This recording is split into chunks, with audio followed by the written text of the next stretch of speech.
오늘 말씀은 마태복음 10장 16절에서 17절 말씀입니다. 보라, 내가 너희를 보냄이 양을 이리 가운데로 보냄과 같도다. 그러므로 너희는 뱀같이 지혜롭고 비둘기같이 순결하라. 사람들을 삼가라. 그들이 너희를 공회에 넘겨주겠고 그들의 회당에서 채찍질을 하리라. 아멘. 지난 시간에 그리스도인의 이 세상에서의 소명에 대해서 말씀을 나눴습니다.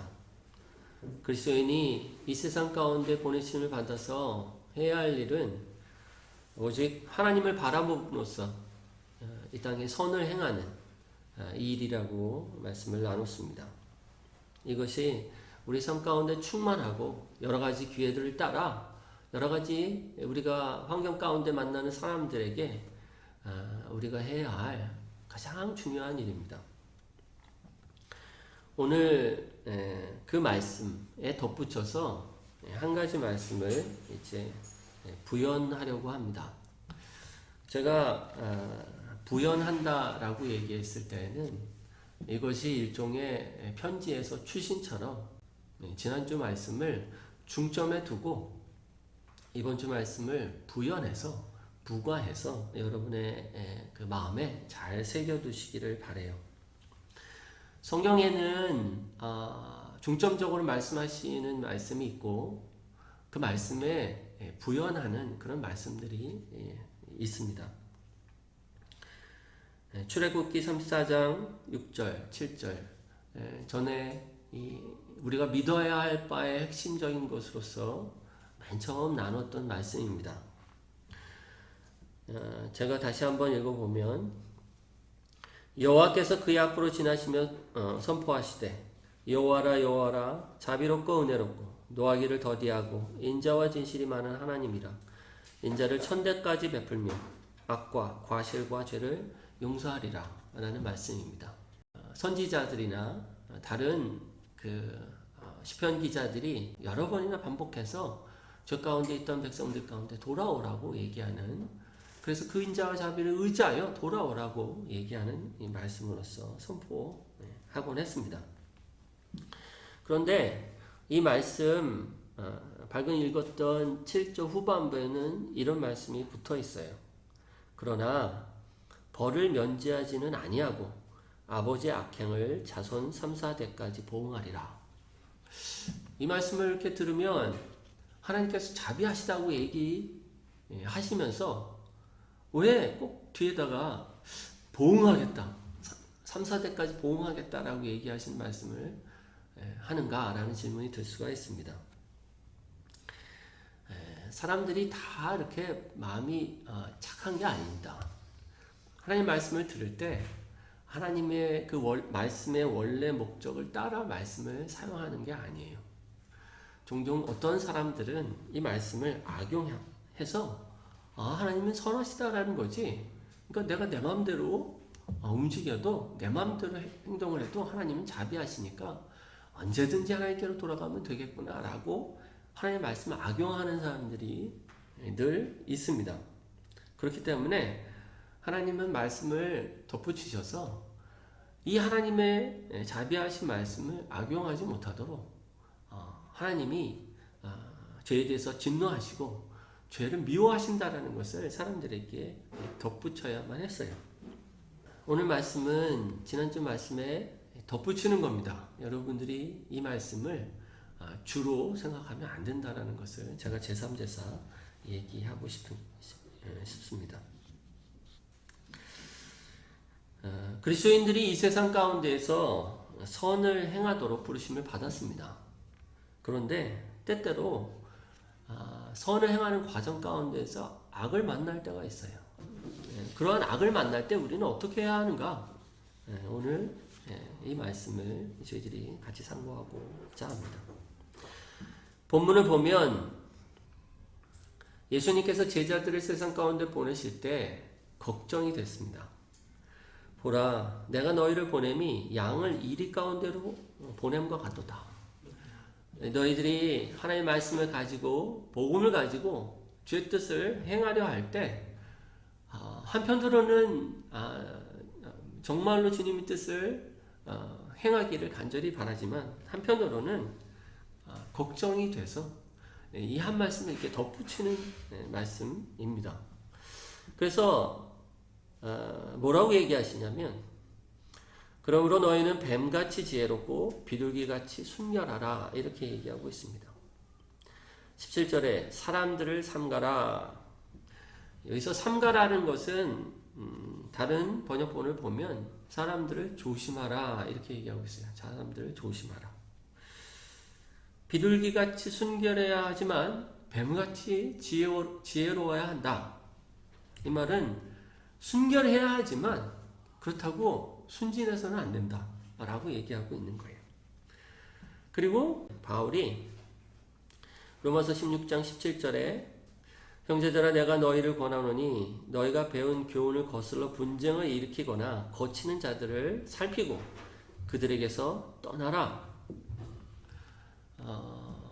교훈을 가리키고 하나님의 말씀을 선포할 때 잘 받아들이는 사람들도 있겠지만 그것들을 거스리고 반대하고 거치게 하는 자들, 오히려 반격하는 자들을 볼 때 너희들이 잘 살피고 그들에게서 떠나라 이렇게 말씀하고 있는 겁니다. 제가 한 가지 이야기를 여러분한테 읽어드리겠습니다. 모르겠습니다. 여러분의 삶 가운데 이런 경우들을 만나게 될지 아니면 이미 만났을지 모르겠지만 한 가지 케이스를 여러분한테 읽어드리기를 원합니다. 그렉이라는 사람이 등장하는 이야기예요. 그렉은 몹시 혼란스러웠다. 직장 동료가 다른 사람들을 공격하는 것을 좋아했기 때문이다. 직장 동료들과 사무실 외부 사람들에게 불쾌한 별명을 붙이는 것이 그의 특기였다. 그는 사무실 전체는 물론이고 자기 부하 직원이 아닌 사람들까지 감시하면서 자기가 통과시키려고 로비했던 정책을 사람들이 지키도록 확실히 단속했다. 그는 사적인 비밀을 들추어 흥미진진한 가십거리로 만드는 데 능했다. 그는 동료들의 말과 행동에 대해 노골적인 거짓말로 이간질하여 양쪽 모두에 위로하며 편들어주는 역할을 했다. 참다 못한 어떤 직원이 그에게 따지자 그는 사장을 설득해 그 직원을 해고하게 했고 이는 그에게 맞서려는 사람들을 향한 무서운 보호벽이 됐다. 그러나 같은 사무실의 모든 사람에게 독을 내뿜던 그는 사장에게는 다른 얼굴을 보이고 있었다. 그는 자신이 진심으로 충성을 다하는 유일한 직원이며 나머지 직원 모두가 자신을 못 잡아먹어 안달이 났다고 사장을 속였다. 그렉은 무력감이 들었다. 독일에는 근무 환경이 그의 신체 건강과 정신 건강, 가족 관계, 수면에까지 영향을 미쳤기 때문이다. 그와 함께 일하는 일터는 고통스러운 곳이었다. 상황이 얼마나 끔찍했던지 그렉은 퇴근해서도 그에게서 자유로울 수 없었다. 집에 돌아와서도 늦은 밤까지 그가 뇌리에 맴돌았기 때문이다. 마음은 여전히 사무실에 남아있었고 말도 안 되는 상황을 어떻게든 이해해보기 위해 자기가 한 말과 행동을 곱씹었다. 그는 왜 만사를 통제하려고 할까요? 그렉이 나에게 물었다. 어떻게 그런 행동을 하면서 즐거워할 수 있죠? 누군가에 대한 험담을 퍼뜨리고 사람들이 서로 증오하도록 거짓말하는데 무슨 기쁨이 있나요? 여러분들이 이런 사람을 만나지 않았다면 복됩니다. 감사하시기 바랍니다. 사실 세상 가운데는 이런 일들이 일어납니다. 요즘에 이런 사람들을 이제 소시오패스나 사이코패스, 나르시시스트 이렇게 분류를 하죠. 이런 사람들에 대해서 사람들도 굉장히 많은 고통을 경험하고 있는 케이스들을 보게 되는 겁니다. 그리스도인으로서 우리가 이런 사람들을 어떻게 대해야 할 거냐? 이것이 이제 그리스도인들의 우리의 소명, 우리의 해야 할 일들과 이렇게 충돌할 때 질문이 됩니다. 일반적으로 우리가 떠오르는 생각들은 이런 것이라고 생각해요. 사람들을 그렇게 무슨 소시오패스나 사이코패스나 아니면 나르시시스트 이렇게 분류하는 게 과연 맞나? 인간들은 다 죄인 아닌가? 사람들은 경중에 차이가 있을 뿐이지 조금 더 악한 사람들이 있고 좀 덜 악한 사람들이 있는 거 아닌가? 때때로 나도 그럴 때가 있지 않은가? 사람들을 어떻게 이렇게 어떤 사람이다 이렇게 규정하면서 뒤에서 얘기할 수 있는가? 뒤에서 이렇게 판단하고 후욕하는 것은 주님의 말씀에 어긋나는 것이 아닌가? 이런 질문들을 하게 될 때 제가 여러분한테 말씀드리고 싶은 것은 여러분이 순수한 것은 좋지만 순진하면 안 돼요. 우리가 연약함이나 부족함을 갖고 있는 사람들에 대해서 이렇게 몰아붙이는 것은 절대로 하면 안 되는 일입니다. 하지만 세상에 악한 사람들이 있어요. 그리고 그들을 우리는 어떻게 대해야 할지 심각하게 고민해 볼 필요가 있어요. 악한 사람들이라고 얘기할 수도 있고 독이 되는 사람들이라고 얘기할 수도 있고 또 혹자는 거짓의 사람들이라고 얘기할 수도 있는 이런 사람들을 만날 때 우리는 어떻게 해야 하는가? 일반적인 기독교적 가르침에서는 이렇게 얘기합니다. 원수를 사랑하라. 악한 자를 대적하지 말라. 누구든지 내 오른편 뺨을 치거든 왼편도 돌려대며 손으로 악을 이기라. 이렇게 말씀하시기도 했어요. 그래서 어떤 어려움이 있다 할지라도 십자가를 지고 희생하고 인내해야 한다. 손으로 그 악을 이겨야 한다. 이렇게 말씀하시기도 합니다. 오히려 다른 사람의 허물을 보지 않고 겸손히 우리 자신의 허물을 보도록 권고받기도 해요. 언제나 우리는 세상 사람들을 긍휼히 여기고 불쌍히 여겨야 한다고 말씀을 듣기도 합니다. 이 말씀들이 확실히 맞습니다. 그렇게 해야 해요. 원수를 사랑해야 하고 세상 사람들을 긍휼히 여겨야 하고 또 선으로 악을 이겨야 해요. 이것이 주입니다. 주예요. 근데 부가적으로 예외적인 상황들이 있어요. 세상 가운데서 악을 만날 때가 있습니다. 악한 사람들을 만나고 악 자체를 정당화하는 그런 사람들을 만날 때 과연 예수님이나 성경 기자들 또 주님의 제자들은 어떻게 했는지를 좀 살펴볼 필요가 있습니다. 먼저 예수님을 보면 예수님은 악에 대해서 거침이 없었습니다. 유다를 보면서 너희 중에 한 사람은 마귀다 이렇게 얘기하셨어요. 유다는 조금 연약한 거야. 때가 되면 돌아올 거야. 유다나 너희나 별반 다르지 않아 이렇게 얘기하지 않고 유다는 마귀다 이렇게 얘기하셨어요. 마태복음 7장 6절을 보면 거룩한 것을 개에게 주지 말며 너희 진주를 돼지 앞에 던지지 말라. 어떤 자들은 돼지와도 같다. 그래서 줄 필요 없다. 이렇게 얘기하시기도 하셨습니다. 누가복음 13장 31절을 보면 곧 그때에 어떤 바리새인들이 나와서 이르되 나가서 여기를 떠나소서 헤롯이 당신을 죽이고자 하나이다. 이르시되 너희는 가서 저 여우에게 이르되 오늘과 내일은 내가 귀신을 쫓아내며 병을 고치다가 제3일에는 완전하여지리라 하라. 어떤 사람들이 와서 이제 헤롯이 당신을 죽이려고 합니다 라고 얘기할 때 예수님 뭐라고 얘기하냐면 저 여우가 이렇게 얘기하세요. 아니 예수님이 너무한 거 아니에요? 어떻게 사람을 그렇게 딱 잘라서 저 사람은 악한 자다 이렇게 얘기할 수 있어요? 손으로 악을 이겨야 되는 거 아닙니까? 오른뺨을 때리며 왼뺨을 내셔야 되는 거 아니에요? 라고 얘기할 수 있지만 우리는 예수님을 기준으로 삼을 때 때때로 예수님은 악한 자다 이렇게 얘기하시고 여우다 이렇게 단정져서 얘기하실 때가 있어요. 이렇게 악한 사람들은 어떤 사람입니까? 큰 특징이 있는데 첫째로 우리의 열정을 빼앗는 사람들이에요. 열정을 빼앗는 사람들. 악한 자들의 특징이 뭐냐면요. 모든 관심을 이렇게 빨아들이는 특징이 있습니다. 그리스도인들은 선하니까 이해해 보려고 해요. 그래야 사랑할 수 있으니까. 그래서 이해해 보려고 하는데 앞뒤가 안 맞는 행동을 계속하면서 궁극적 목표는 뭐냐면 모든 관심을 자기께로 이렇게 빨아들이는 그런 사람들이 있습니다. 목표는 일관성 있게 움직이려는 것이 아니에요. 뭔가를 전달하려고 하는 게 아닙니다. 그저 나에게 관심을 두도록 하게 하는 거예요. 그래서 우리가 갖고 있는 모든 열정들을 다 빨아들이게 합니다. 아까 그렉이 집에 와서도 고민하게 하는 거예요. 그 사람을 고민하게 해요. 선한 마음이에요, 사실은. 이해해 보려고 하는 겁니다. 왜 그럴까?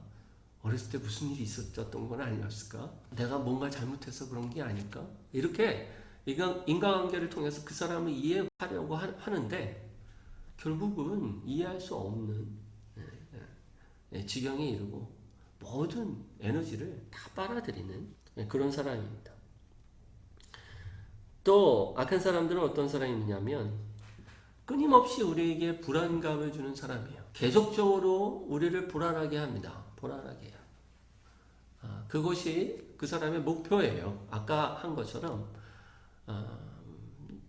잘 해주었다가 갑자기 잘해주는 것을 확 빼앗아간다든지 이러면서 그 사람의 어떤 비위를 맞추기가 상당히 어려운 식으로 상황을 만들어요. 그래서 늘 그 사람 앞에 서서 불안하게 만드는 그런 사람들이 있습니다. 예수님은 이 바리새인들의 누룩을 삼가 주의하라 라고 얘기하는데, 누룩은 하나님의 말씀에 첨가해서 하나님의 말씀을 부풀려서 사실은 하나님의 말씀을 믿지 못하고 온전히 하나님의 말씀을 먹지 못하도록 만드는 것이 이제 누룩이에요. 그래서 바리새인들은 하나님의 말씀에다가 누룩을 넣어서, 잘못된 가르침을 넣어서 그들이 불안하게, 그래서 무언가 하나님 위해서 행해야 되는 거 아닌가? 이렇게 불안하게 만드는 일들을 했어요. 예수님은 그것들에 대해서 삼가 조심하라 이렇게 얘기하십니다. 세 번째로는 우리에게 끊임없이 죄책감을 주는 사람들이 있습니다. 이런 사람들은 평소에는 좋을 수 있지만 그 사람의 어떤 문제에 대해서 지적하면 그것이 우리를 미칠 듯이 비난하는 그런 식으로 되돌아옵니다. 마가복음 6장에 보면 세례 요한이 헤롯에게 책망하죠. 동생의 아내를 취한 것이 옳지 않습니다. 이렇게 책망을 해요. 그랬더니 그 동생 아내였던 이제 헤로디아가 세례 요한을 원수로 여겼다고 했어요. 원수로 여겨 죽이고자 했다.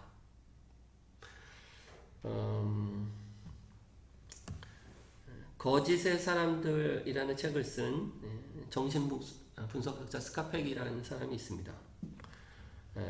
그가 말하기를, 내가 악하다고 말하는 사람들의 두드러진 행동 특성은 책임 전가다.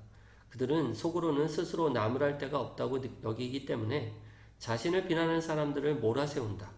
이들은 완벽한 자아상을 유지하기 위해 타인을 희생시킨다. 그래서 엄청나게 공격적입니다. 공격적이고 어떤 상황들 가운데에서도 비난을 만들어요. 그리스도인들은 비난받기 참 좋은 여러 가지 공격 도구가 많죠. 너희 서로 사랑하려며 자기가 나쁜 짓을 해놓고 자기가 어떻게 보면 폭언과 폭력을 해놓고 왼뺨은 왜 안 돌려대? 뭐 이런 식으로 궁극적으로 자기가 잘못한 것에 대해서 인정하지 않고 오히려 그 모든 문제를 상대방에게 이렇게 떠넘기는 그런 경우들이 많이 있습니다. 우리가 과연 이런 사람들을 만날 때 어떻게 해야 하는가? 성경은 어떤 식으로 우리 가운데 권고하고 있는가? 저는 한 5가지로 여러분에게 말씀을 드리고자 합니다. 첫째로는 경계해야 해요. 경계해야 합니다. 마태복음 22장 16절에 보면 예수님께 나와서 어떤 질문을 했던 사람들이 있었어요. 그 중에는 좋은 의도로 예수님께 어떤 질문을 했던 사람들이 있었는가 하면 어떤 사람들은 나쁜 의도로 질문했었던 사람들이 있었습니다.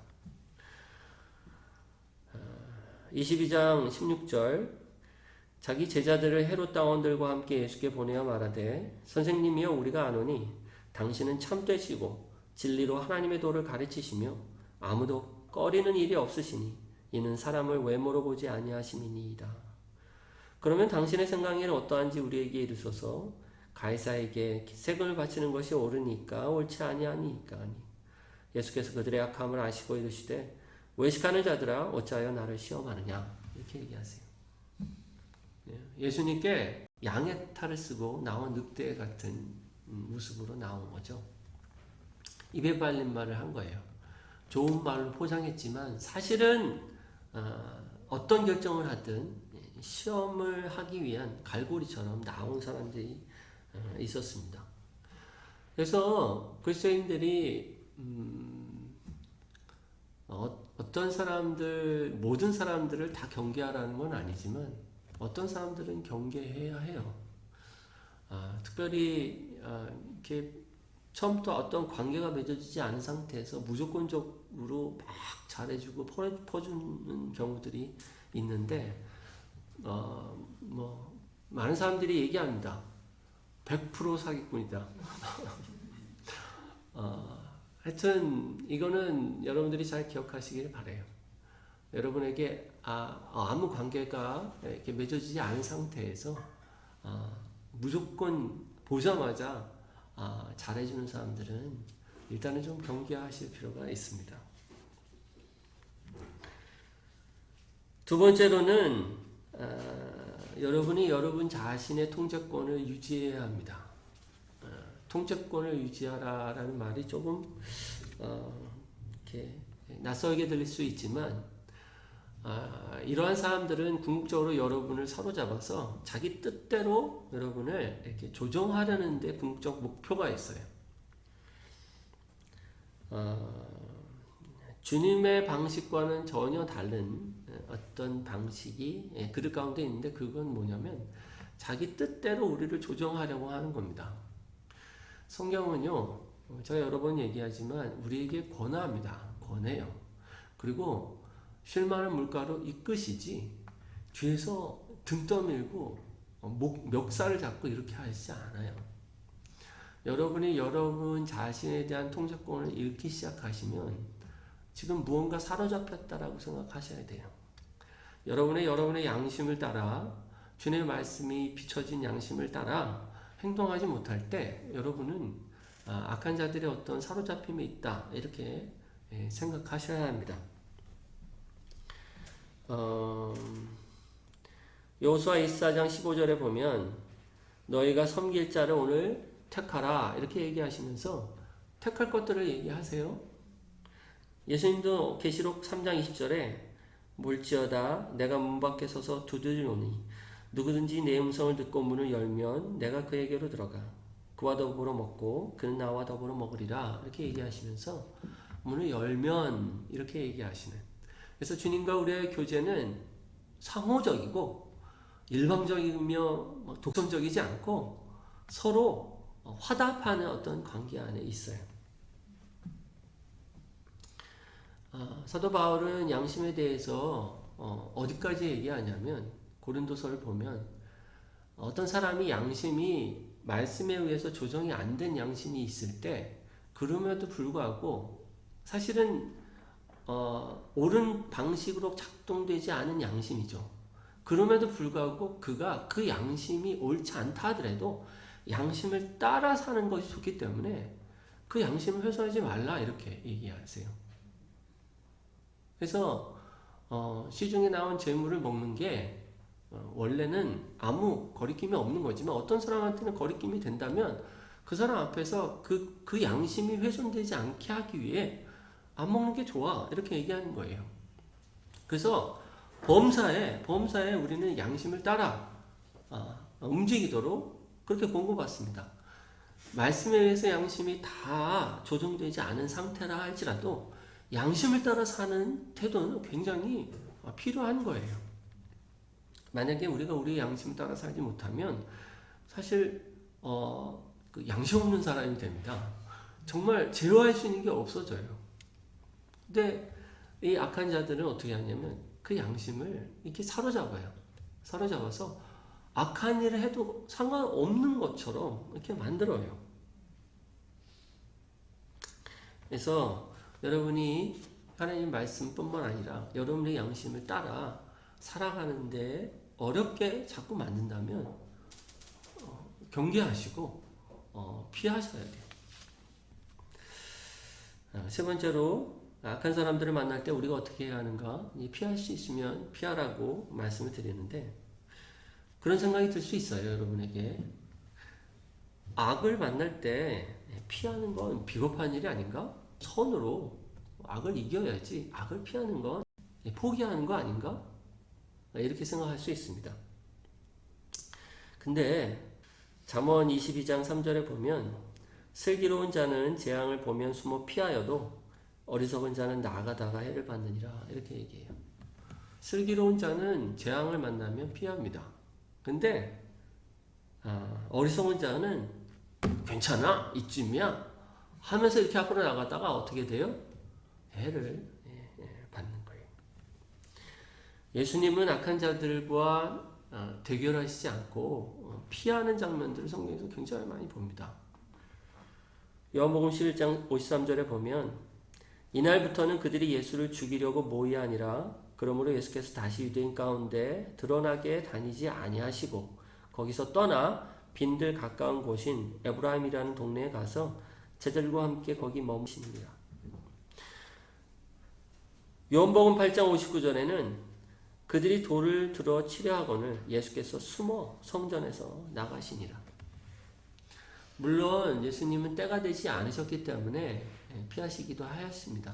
하지만 언제나 마치 악과 대적하면서 싸우는 그런 삶들을 살지는 않으셨어요.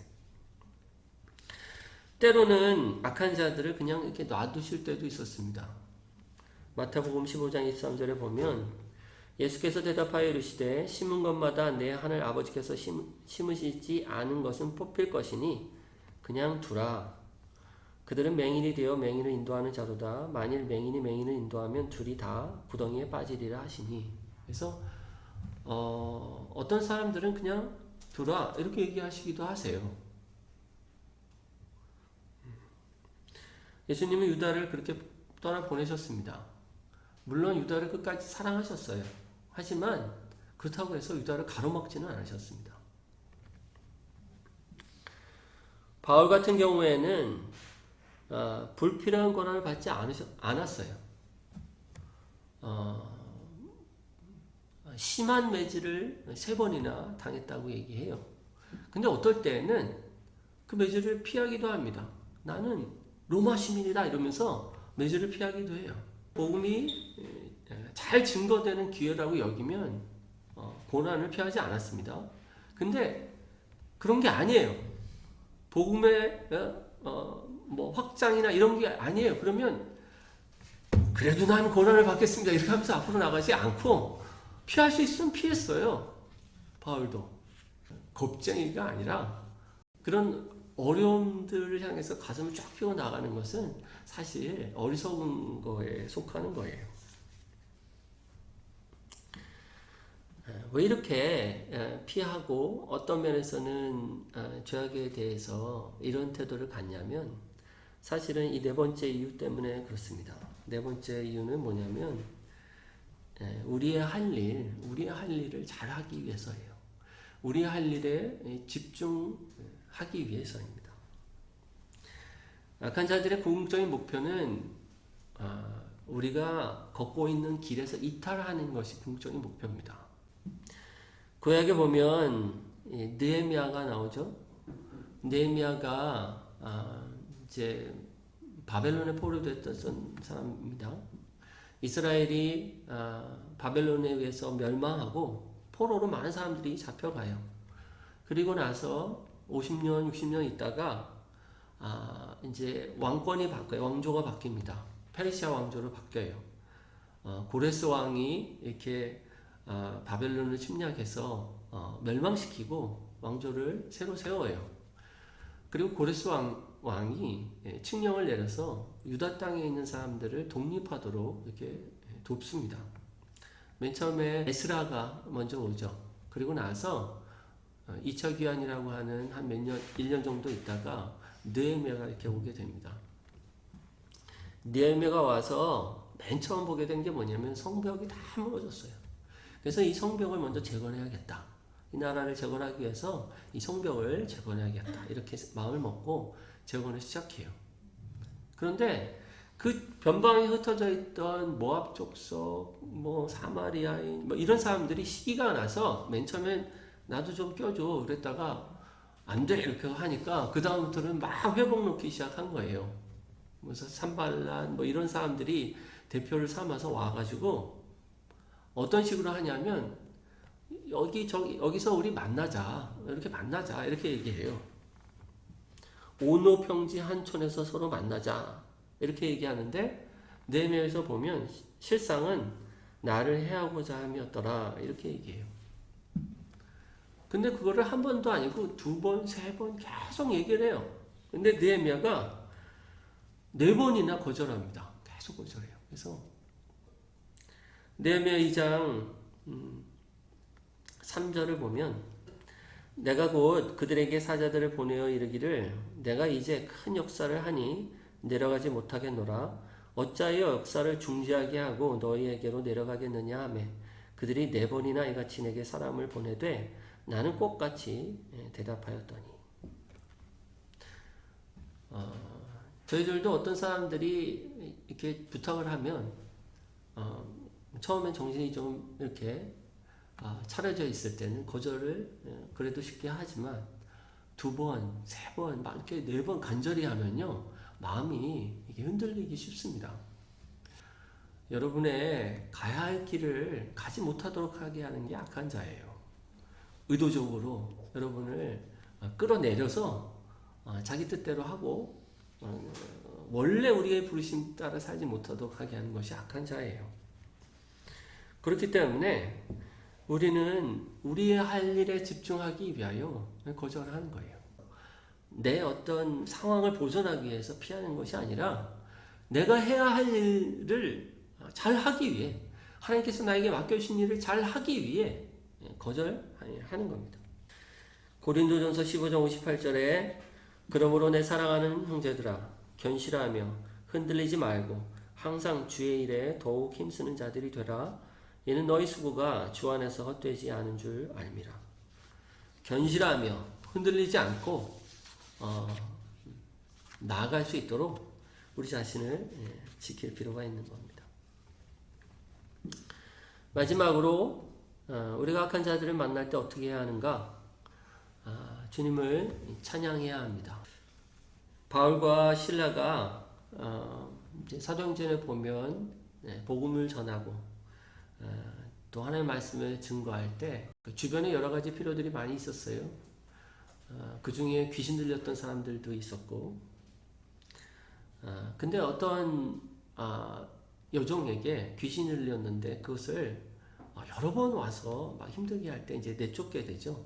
근데 그 여종이 점을 치는 여종이었어요. 그래서 그 주인이 그 여종을 통해서 수입을 얻던 수입원이 이제 끊어지는 것을 알고 사람들을 선동해가지고 이제 바울과 실라를 사람들을 앞에 끌어내서 막 매질을 하는 사건이 있었습니다. 그리고 나서 이제 감옥에 갇혔는데 바울과 실라가 우리가 잘 아는 것처럼 감옥에서 뭘 했습니까? 하나님을 찬양했어요. 한밤중에 바울과 실라가 기도하고 하나님을 찬송하매 죄수들이 듣더라. 바울과 실라 안에는 자기가 당한 것에 대한 그러니까 원한 증오 이런 것들이 없었던 겁니다. 주님의 그 온전한 통치와 또 주님의 어떠하심을 바라보면서 그 마음에 그런 악의를 품지 않았던 거예요. 우리는 악한 사람들을 만날 때 가장 그 손해가 뭐냐면 우리 안에 있는 이 주님을 향한 마음을 잃어버리는 걸 겁니다. 주님을 향한 사랑과 또 형제를 향한 따뜻한 마음을 잃어버리는 것이 약한 자들을 통해서 우리가 빼앗기게 되는 가장 큰 거라고 저는 믿어요. 우리는 이걸 지켜야 합니다. 지켜야 돼요. 우리의 마음 가운데 이것이 일종의 큰 상처, 이른바 트라우마나 이런 것이 되지 않게 우리의 마음이 주님을 향해서 이렇게 고양되어야 합니다. 이 상황 가운데서 주님을 예배하고 찬양하고 주님을 기뻐하는 자가 되도록 우리 자신을 그렇게 두어야 돼요. 하나님은 통치하고 계시고 다스리고 계십니다. 우리를 사랑하고 계시고 여전히 선한 뜻을 나타내고 계시다는 것을 우리가 바라볼 때 우리는 옥에 갇힌 것처럼 또 매를 맞는 것처럼 억울하고 힘든 상황들을 만날 때에도 주님을 이렇게 예배할 수 있을 겁니다. 이 5가지 여러분이 꼭 기억하시기를 바라요.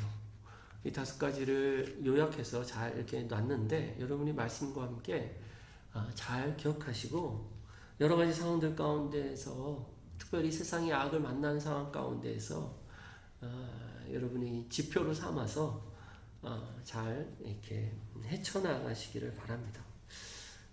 우리는 이 악한 상황들을 만날 때 그 상황들을 잘 모면하지만 다시 한번 제가 부연하지만 그러지 못할 때도 있고 또 어떨 때는 속수무책으로 당할 수도 있다고 생각합니다.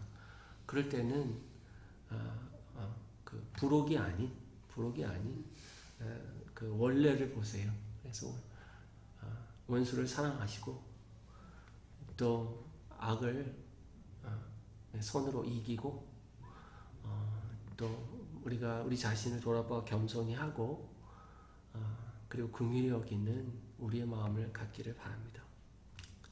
그거 안에서 우리가 충만하고 또 주님을 쫓아나가 이 세상 가운데서 신자의 소명, 그리스도의 소명을 이루시는 저와 여러분 되시기를 주의 이름으로 축원합니다.